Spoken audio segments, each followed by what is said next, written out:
Assalamualaikum warahmatullahi wabarakatuh. Perkenalkan, nama saya Arif Sania Nur Roshidin dari Program Studi Teknik Mesin, Fakultas Teknik Mesin dan Dirgantara Angkatan 2022. Halo, saya Saskia dari Sekolah Ilmu dan Teknologi Hayati Program Studi Biologi. Saya Reza Fania dari STEI. Perkenalkan, nama saya Dava Bilyas dari Teknik Mesin. Dan saya Iveta Natalin yang biasa dipanggil Iveta dari Fakultas Teknik Sipil dan Lingkungan, jurusan Teknik Lingkungan.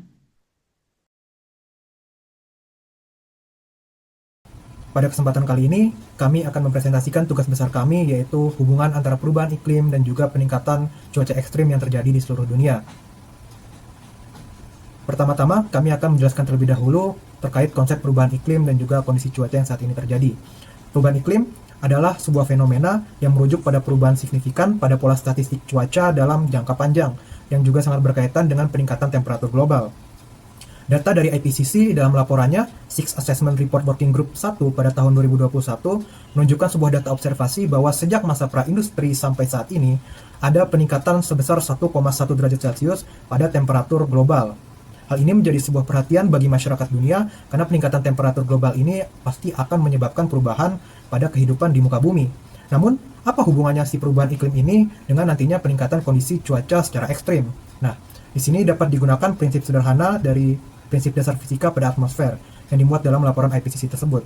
Diketahui bahwa atmosfer yang lebih hangat akan memiliki kapasitas untuk menahan uap air yang lebih tinggi. Secara spesifik, untuk setiap 1 derajat Celcius dari peningkatan temperatur tersebut, maka kapasitas retensi uap air akan meningkat sekitar 7%. Dalam arti lain, ketika temperatur lebih tinggi, maka volume air yang dapat disimpan oleh awan atau atmosfer bumi akan menjadi lebih besar. Dan ketika nantinya akan terjadi hujan, maka volume air yang dikeluarkan pun akan semakin besar dan menyebabkan banjir dalam volume yang juga cukup luas. Dan inilah yang menjadi dasar mengapa sangat banyak terjadinya peningkatan cuaca yang sangat ekstrim saat ini, mulai dari hujan yang sangat lebat ataupun angin yang sangat kencang, karena memang dari sisi komposisi atmosfernya juga mengalami perubahan dengan seiring berjalannya peningkatan temperatur bumi dan juga perubahan iklim dalam jangka waktu yang panjang. Untuk selanjutnya akan dijelaskan terkait dengan data-data yang menunjukkan peningkatan cuaca dari seluruh dunia dan juga Indonesia terkait dengan cuaca ekstrim yang terjadi. Penjelasan mengenai peningkatan kapasitas uap air tersebut terbukti selaras dengan data kejadian bencana di lapangan. Ayo kita tinjau datanya.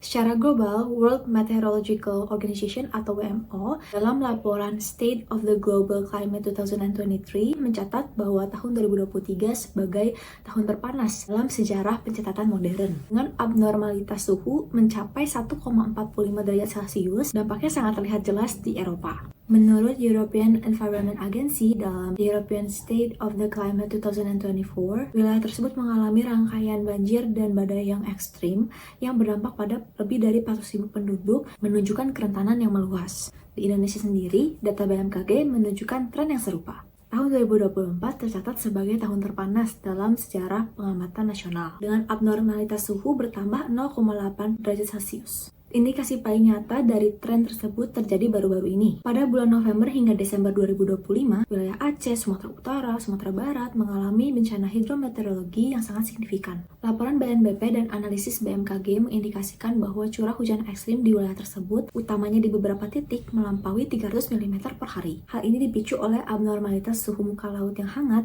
dan aktivitas bibit siklon. Volume hujan yang luar biasa ini mengakibatkan banjir bandang dan tanah longsor yang merusak infrastruktur dan menimbulkan korban jiwa, membuktikan adanya peningkatan intensitas cuaca di wilayah ekuator. Menanggapi eskalasi bencana yang dipaparkan oleh rekan saya tadi, kita perlu membedah faktor kausalitasnya secara mendalam. Berdasarkan tinjauan pustaka, fenomena ini didorong oleh interaksi antara faktor makro di tingkat global dan juga faktor mikro di tingkat lokal. Mari kita lihat faktor makronya terlebih dahulu. Merujuk pada data National Oceanic and Atmospheric Administration, dalam dokumen Global Climate Report 2024, tercatat bahwa anomali suhu permukaan laut global mencapai rekor tertinggi, yakni sebesar plus 0,9 derajat Celcius di atas rata-rata abad ke-20. Dalam laporan tersebut dijelaskan bahwa peningkatan suhu laut ini menyediakan energi termal berlebih yang memperkuat intensitas siklon tropis. Inilah mekanisme fisik yang menjelaskan mengapa bibit siklon di sekitar perairan Sumatera pada akhir 2025 memiliki daya rusak yang lebih besar. Akar permasalahan dari pemanasan laut ini dapat ditelusuri kembali pada akumulasi gas rumah kaca. Laporan Copernicus Climate Change Service bertajuk Global Climate Highlights 2024 mengonfirmasi bahwa konsentrasi rata-rata karbon dioksida di atmosfer global telah melampaui ambang batas 420 parts per million. Angka ini merupakan level tertinggi dalam kurun waktu setidaknya 800.000 tahun terakhir yang secara efektif memerangkap radiasi gelombang panjang dan memanaskan sistem iklim bumi. Namun, dampak presipitasi ekstrem ini diperburuk oleh faktor mikro, yaitu degradasi daya dukungan lingkungan lokal.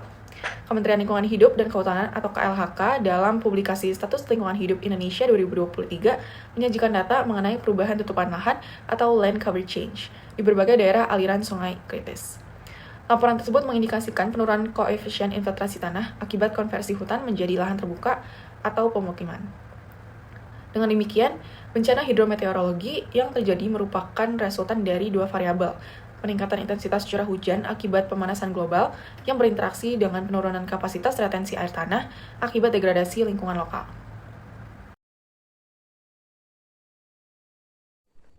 Nah, kombinasi antara faktor klimatologis dan ekologis yang dijelaskan sebelumnya bisa menghasilkan dampak multidimensi yang signifikan, seperti yang tercatat di dalam berbagai laporan sosioekonomi sebagai berikut. Pertama, kita bisa melihat dampak terkait stabilitas ekonomi makro. United Nations Office for Disaster Risk Reduction atau UNDRR di dalam Global Assessment Report-nya pada tahun 2023 melakukan kuantifikasi kerugian ekonomi. Laporan ini mengestimasi bahwa kerugian ekonomi langsung akibat bencana terkait iklim secara global kini telah mencapai angka rata-rata 250 miliar dolar Amerika Serikat per tahun. Nah, UNDRR juga menyoroti adanya kesenjangan pelindungan asuransi yang memperberat beban fiskal negara berkembang pasca bencana. Kemudian yang kedua, terdapat juga dampak terhadap ketahanan pangan nasional. Badan Pusat Statistik atau BPS di dalam laporan statistik lingkungan hidup Indonesia pada tahun 2023 menyajikan korelasi data antara anomali iklim dengan luas lahan pertanian yang mengalami gagal panen.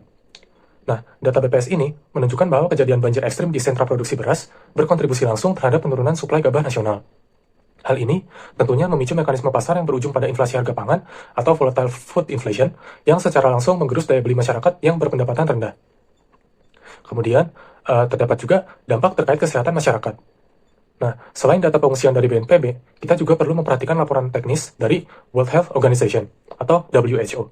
Nah, WHO ini merilis laporan-laporan terkait climate change and health. Salah satunya, mereka memaparkan bukti medis bahwa genangan air pasca banjir menciptakan habitat ideal bagi penyakit. Laporan tersebut memproyeksikan peningkatan insidensi penyakit menular waterborne dan vectorborne seperti kolera, leptospirosis, dan demam berdarah sebagai konsekuensi langsung dari frekuensi banjir yang meningkat.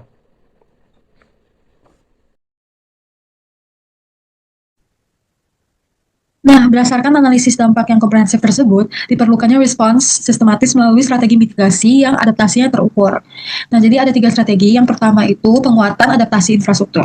Jadi menurut United Nations Environment Program atau UNEP dalam Adaptation Gap Report 2023 menyoroti besarnya kesenjangan pendanaan adaptasi. Jadi laporan tersebut merekomendasikan negara berkembang untuk meningkatkan investasi adaptasi hingga 4 kali lipat dari level saat ini. Implementasinya itu mencangkup redesign sistem drainase perkotaan dan infrastruktur pengendali banjir menggunakan return period atau kala berulang curah hujan ekstrim terkini, bukan lagi berbasis data historis stasioner yang sudah tidak relevan. Nah, yang kedua itu ada optimalisasi sistem peringatan dini berbasis dampak. Nah, jadi BMKG ini telah mengembangkan dokumen strategi peringatan dini cuaca ekstrim yang mengintegrasikan data observasi radar dan satelit. Namun, efektivitas teknologi ini bergantung pada respons publik. Jadi, masyarakat itu dituntut untuk memiliki literasi meteorologi yang memadai sehingga mampu menerjemahkan informasi peringatan dini menjadi aksi evakuasi mandiri yang tepat waktu. Nah, yang ketiga ini yang terakhir itu mitigasi lingkungan di tingkat tapak. Jadi, upaya ini meliputi restorasi fungsi hidrologis kawasan melalui pengelolaan sampah terpadu dan konservasi area resapan air domestik. Jadi tindakan ini bertujuan untuk menurunkan koefisien aliran permukaan sehingga beban saluran drainase ini bisa diminimalisasi saat terjadi curah hujan ekstrim. Nah, oleh karena itu, implementasi langkah mitigasi dan adaptasi tidak dapat ditunda lagi demi meminimalisasi resiko katastrofik di masa depan. Terima kasih semuanya atas perhatiannya.